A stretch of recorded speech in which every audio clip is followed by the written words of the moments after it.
Another record spend, but it's still not an election budget. The Territory Government has announced a record health budget as part of another expected deficit as it waits for the gas boom to kick in. But unions warn there could be an explosion of a different kind if standards slip during the resources rush. Royal Darwin Hospital oncology patient Peter Bent is one of the beneficiaries of a record $1.2 billion health budget, an increase of $107 million. You wouldn't even think about going south. We've got it here.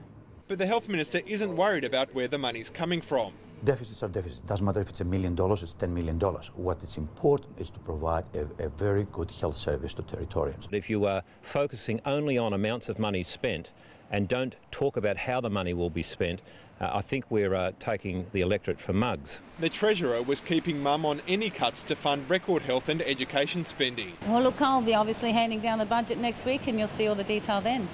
And is leaning on the ICFIS project to lift the Territory off the bottom in CompSec's State of the States report. The good news in there is that peppered throughout the report, it shows we have a very bright future built off the back of the resources sector. But the MUA argues it could be a jobless gas boom for its members if authorities weaken maritime qualifications and bow to requests for overseas workers. Hundreds to, up to 1,000 jobs that potentially could be missed if we don't get this right. They're warning a slip in standards is a recipe for a repeat of the Montara disaster, although the Minister is trying to douse their fears. People to work in the Territory, they have to have qualification recognised by the Australian authorities. There's no way actually we're going to cut corners and accept people with lesser qualification.